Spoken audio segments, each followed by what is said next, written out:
नमस्कार, मैं Preeti Agarwal, assistant professor chemistry in government college Kekri. बच्चों, हम बीएससी फाइनल ईयर में केमिकल काइनेटिक्स पढ़ रहे हैं।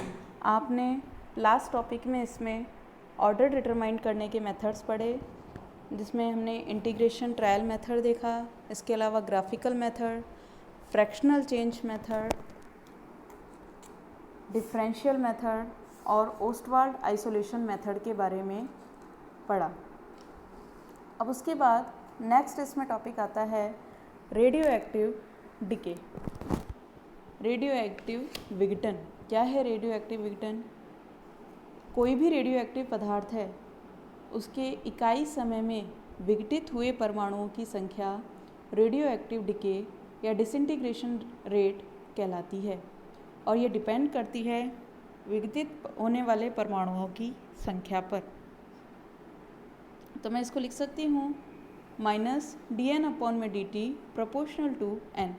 इसे हम इस तरह से समझ सकते हैं, कोई रेडियो एक्टिव एलिमेंट है A, वो डिसइंटीग्रेट होकर B बनाता है, तो t बराबर 0 पर अर्थात प्रारंभिक सांद्रता इस कंडीशन में होगी n0, और t समय पश्चात रेडियो एक्टिव एलिमेंट A की कंसंट्रेशन शेष रह जाती है, जो बराबर है nt के। तो हम इस रेट ऑफ डिसइंटीग्रेशन लिख सकते हैं -dNt/dt। चूँकि अभी हमने पढ़ा कि डिसइंटीग्रेशन रेट विघटन की दर बराबर होती है उस रेडियो एक्टिव एलिमेंट की संख्या के, तो मैं लिख सकती हूँ -dN/dt is proportional to NT। जब आप प्रोपोर्शनलिटी साइन हटाएंगे तो इसकी जगह प्राप्त होता है हमें -dNt/dt is equal to lambda NT। यहाँ dNt/dt विघटन की दर है और लैम्बडा डिके कांस्टेंट को बताता है, जो हर रेडियो एक्टिव एलिमेंट का एक स्पेसिफिक करैक्टर होता है, और NT है विघटन के पश्चात बचे हुए परमाणुओं की संख्या। इस इक्वेशन को इस तरह से भी लिखा जा सकता है -dNt/NT is equal to lambda dt। अब इस इक्वेशन को यदि मैं इंटीग्रेट करूं तो मुझे फाइनली प्राप्त होता है -ln NT is equal to lambda t plus c। अगर मैं इसमें कंडीशन से अप्लाई करूं t बराबर 0 पर NT बराबर है n0 के, तो मुझे यहाँ इंटीग्रेशन कांस्टेंट की वैल्यू प्राप्त होती है c बराबर -ln n0। इंटीग्रेशन कांस्टेंट की वैल्यू अब मैं इक्वेशन 2 में यदि पुट करूं तो मुझे प्राप्त होता है -ln NT is equal to lambda t minus ln n0। तो यहाँ से मुझे डिके कांस्टेंट की वैल्यू प्राप्त होती है lambda is equal to 2.303/t log n0/nt। यह इक्वेशन फर्स्ट ऑर्डर रिएक्शन से समानता दर्शा रही है। वहाँ हम लिखते हैं k is equal to 2.303/t log a/x, और यहाँ मैंने लिखा है lambda is equal to 2.303/t log n0/nt। वहाँ k बराबर है लैम्बडा के, n0 बराबर है a की, और nt बराबर है a-x के। अब उसके आगे हम डिके कांस्टेंट की यदि यूनिट देखें तो इसकी यूनिट वही होगी जो फर्स्ट ऑर्डर रिएक्शन में वेलोसिटी कांस्टेंट की होती है, अर्थात टाइम इनवर्स। आगे इसकी हाफ लाइफ देखें। हाफ लाइफ से मतलब है रेडियो एक्टिव एलिमेंट की प्रारंभिक सांद्रता के आधा होने में लगा समय उसकी अर्धायु कहलाता है।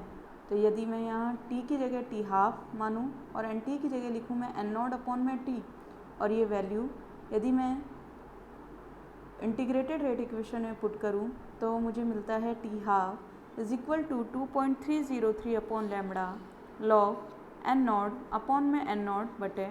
तो हमें t हाफ लाइफ प्राप्त होता है 0.693/लैम्बडा। अब आगे है एवरेज और मीन लाइफ। इसे हम रिप्रेजेंट करते हैं टो से। तो एवरेज लाइफ और डिके कांस्टेंट एक दूसरे के व्युत्क्रम होते हैं, या कहें क्षय नियतांक का व्युत्क्रम एवरेज लाइफ कहलाता है। तो यदि ये संबंध मैं इक्वेशन में पुट करूँ तो मुझे इनके बीच मुझे लास्ट में प्राप्त होता है average life is equal to 1.44 into half life. अर्थात मैं कह सकती हूँ कि एवरेज लाइफ का मान अर्ध आयुकाल से 1.44 गुना ज़्यादा होता है। ये हुआ हमारा रेडियो एक्टिव डिके। उसके बाद नेक्स्ट है experimental method to study chemical kinetics. वहाँ हमने ऑर्डर ऑफ रिएक्शन डिटरमाइन करने के मेथड पढ़े थे। अब यहाँ हम देख रहे हैं वेग स्थिरांक ज्ञात करने की विधियाँ। तो केमिकल काइनेटिक्स में वेलोसिटी कांस्टेंट को ज्ञात करने के अनेक एक्सपेरिमेंटल मेथड हैं, जिसमें से कुछ मेथड्स के बारे में हम यहाँ देखेंगे। पहला है कंडक्टोमेट्रिक मेथड। यह मेथड इस सिद्धांत पर आधारित होता है कि किसी भी रिएक्शन मिक्सचर की कंडक्टिविटी उसमें उपस्थित आयनों की कंसंट्रेशन पर डिपेंड करती है। आयनों की कंसंट्रेशन जितनी ज़्यादा होगी, कंडक्टिविटी चालकता का मान उतना ही ज़्यादा होता है। अर्थात हम कह सकते हैं यदि रिएक्शन मिक्सचर में आयनों की संख्या में कमी हो रही है तो चालकता भी घटती जाएगी। इसी तरह दूसरा मेथड है पोटेंशियोमेट्रिक मेथड। इस मेथड को काम लिया जाता है फास्ट रिएक्शन के काइनेटिक स्टडी में। इसमें हम एक विद्युत सेल लेते हैं जिसमें रिएक्शन मिक्सचर डाल दिया जाता है और उसमें 2 इलेक्ट्रोड लगाते हैं। एक इलेक्ट्रोड ऐसा होता है जिसका पोटेंशियल कंसंट्रेशन के साथ चेंज होता है, उसे हम नाम देते हैं इंडिकेटर इलेक्ट्रोड, सूचक इलेक्ट्रोड। और दूसरा इलेक्ट्रोड जिसका पोटेंशियल कंसंट्रेशन के साथ चेंज नहीं होता, स्थिर रहता है, उसे कहा जाता है रेफरेंस इलेक्ट्रोड। तो सेल का ईएमएफ विद्युत वाहक बल वस्तुतः उस सूचक इलेक्ट्रोड का विभव होता है जो कंसंट्रेशन के अनुरूप होता है। इस तरह से हम पोटेंशियोमेट्रिक मेथड से भी वेलोसिटी कांस्टेंट ज्ञात कर सकते हैं। नेक्स्ट है ऑप्टिकल मेथड, जिसमें आता है आपका पोलरिमेट्रिक मेथड और स्पेक्ट्रोफोटोमेट्रिक मेथड। तो पोलरिमेट्रिक मेथड द्वारा हम ऑप्टिकली एक्टिव कंपाउंड की काइनेटिक स्टडी करते हैं। इसी तरह स्पेक्ट्रोफोटोमेट्रिक मेथड में हम देखते हैं कि जब कोई प्रकाश पुंज किसी पदार्थ से टकराता है तो उस प्रकाश का कुछ भाग पदार्थ द्वारा एब्जॉर्ब किया जाता है, बाकी का शेष भाग या तो ट्रांसमिट हो जाता है या स्कैटर्ड हो जाता है। तो प्रकाश का कितना भाग उस सैंपल ने एब्जॉर्ब किया है, ये डिपेंड करता है कि उस पदार्थ में अणुओं की संरचना क्या है, उसकी सांद्रता क्या है।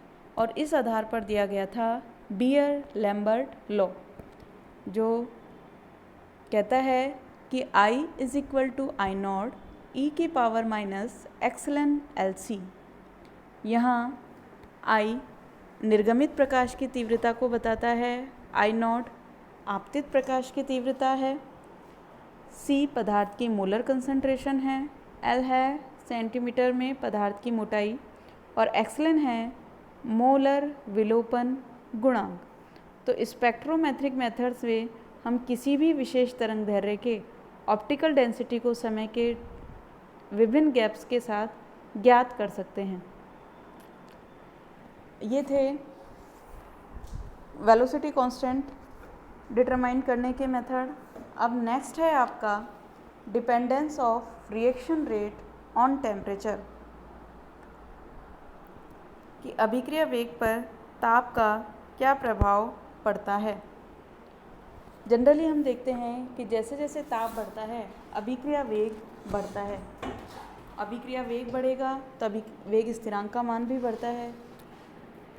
सामान्यतः ये देखा गया है कि मोस्टली रिएक्शंस में जब आप 10 डिग्री सेंटीग्रेड ताप की वृद्धि करते हैं तो वेग स्थिरांक का मान दुगना या तिगुना हो जाता है।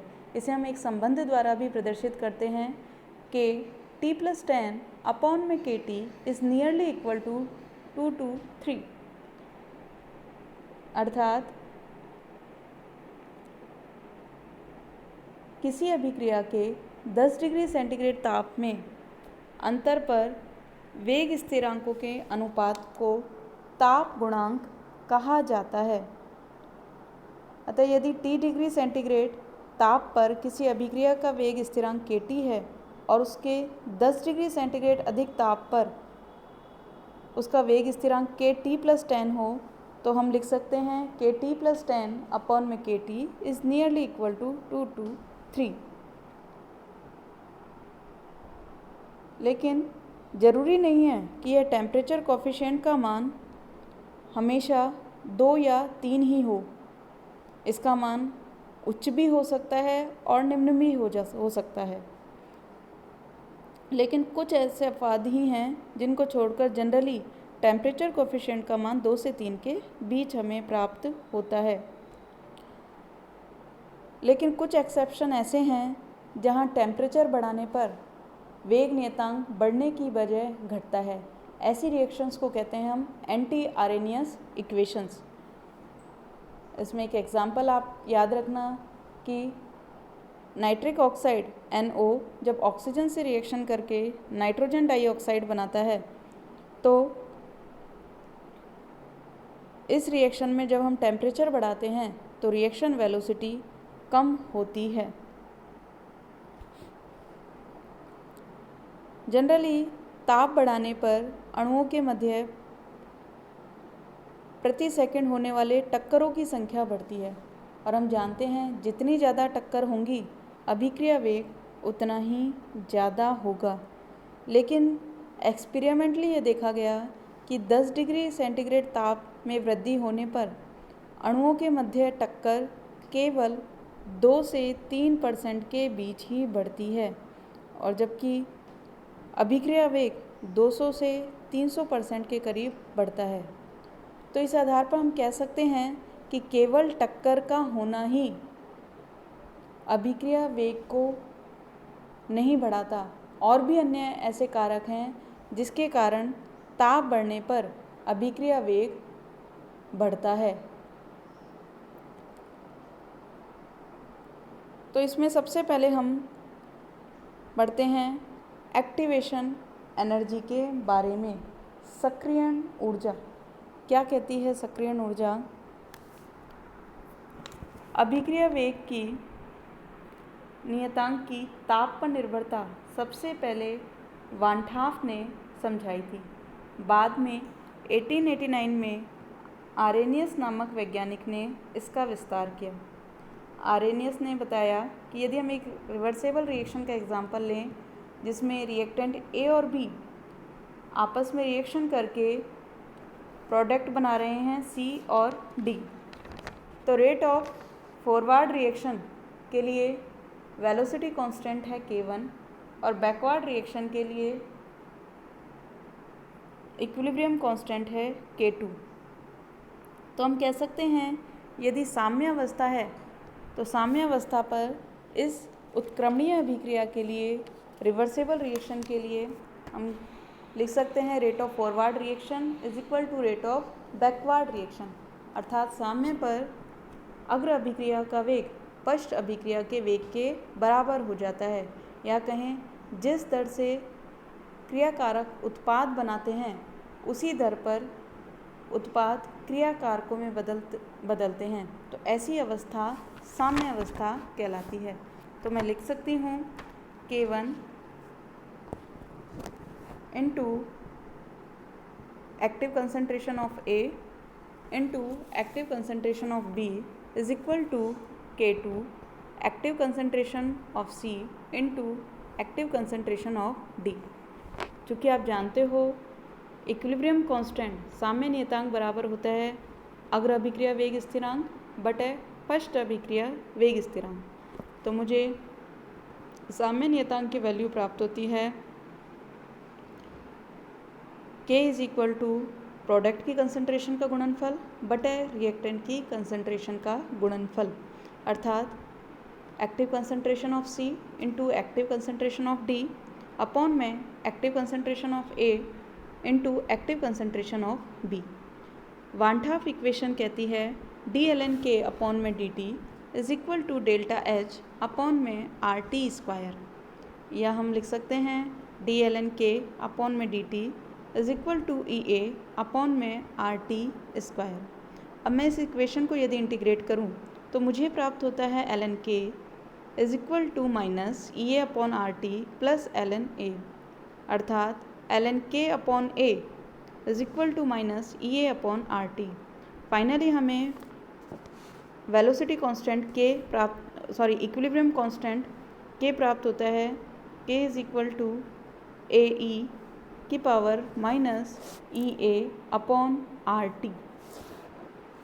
यहाँ EA एक्टिवेशन एनर्जी को बता रहा है, A प्री एक्सपोनेंशियल फैक्टर है, R गैस नियतांक है, T टेम्परेचर है तथा K है आपका इक्विलिब्रियम कांस्टेंट। तो आरेनियस ने निम्न कॉन्सेप्ट के बेस पर इस इक्वेशन को डेरिवेट किया और उसने बताया कि रिएक्शन में ज़रूरी नहीं है कि जितने रिएक्टेंट मॉलिक्यूल हैं वे सभी भाग लें, केवल वे ही अणु जिनमें निश्चित मात्रा के बराबर या उससे अधिक ऊर्जा होती है जो टकराने के बाद प्रोडक्ट बनाती है, उन मॉलिक्यूल्स को एक्टिव मॉलिक्यूल्स कहा जाता है। अर्थात रिएक्शन में केवल वे ही मॉलिक्यूल भाग लेते हैं जिनमें वह निश्चित मात्रा के बराबर ऊर्जा या उससे अधिक ऊर्जा होती है। इन अणुओं को नाम दिया गया सक्रिय अणु। और यह न्यूनतम अतिरिक्त ऊर्जा जो रिएक्टेंट मॉलिक्यूल को प्रोडक्ट में कन्वर्ट करने के लिए आवश्यक होती है या कहें टकराने के पश्चात उनमें वह न्यूनतम अतिरिक्त ऊर्जा होनी चाहिए जो उस रिएक्टेंट को प्रोडक्ट में बदल सके, उसे कहा जाता है सक्रियण ऊर्जा, एक्टिवेशन एनर्जी। सक्रिय अणु हमेशा सक्रियण ऊर्जा टक्करों से ही प्राप्त करते हैं। एक्टिवेशन एनर्जी का मान जितना ज़्यादा होगा, नंबर ऑफ एक्टिव मॉलिक्यूल्स उतने ही कम होते हैं और रिएक्शन वेलोसिटी उतनी ही कम होगी। टेम्परेचर बढ़ाने पर चूँकि नंबर ऑफ कॉलिजन बढ़ता है, इसलिए नंबर ऑफ एक्टिव मॉलिक्यूल्स भी बढ़ते हैं। जनरली सामान्य अणुओं और सक्रिय अणुओं के बीच में साम्य स्थापित होता है। जब ये सक्रिय अणु आपस में टकराते हैं तो टकराकर एक हाई एनर्जी वाली एक स्पेशीज़ बनाते हैं। उस स्पेशीज़ को कहते हैं हम एक्टिवेटेड कॉम्प्लेक्स, सक्रिय संकुल। यह सक्रिय संकुल ऊर्जा मुक्त करके प्रोडक्ट में कन्वर्ट हो जाता है। तो हम कह सकते हैं कि रिएक्शन वेलोसिटी इन मॉलिक्यूल्स की कंसंट्रेशन पर डिपेंड करती है। बोल्ट्जमान कहते हैं कि सामान्य से सक्रियण ऊर्जा के बराबर अधिक ऊर्जा रखने वाले अणुओं का अंश E⁻⁻ के बराबर होता है। तो मैं कह सकती हूँ number of active molecules upon में total number of reactant molecule is equal to E⁻⁻ तो फाइनली इस आरेनियस कंसेप्ट से हमें यह पता चलता है कि रिएक्टेंट मॉलिक्यूल प्रोडक्ट में बदलेंगे, लेकिन सभी नहीं, केवल वही मॉलिक्यूल प्रोडक्ट में कन्वर्ट हो पाते हैं जो एक्टिवेशन एनर्जी के बराबर या उससे अधिक ऊर्जा रखते हैं। और जैसे जैसे आप टेम्परेचर बढ़ाते हो वैसे वैसे एक्टिवेशन एनर्जी का मान कम होता जाता है, या हम कहें नंबर ऑफ एक्टिव मॉलिक्यूल्स बढ़ते जाते हैं। आज के लिए बस इतना ही। धन्यवाद।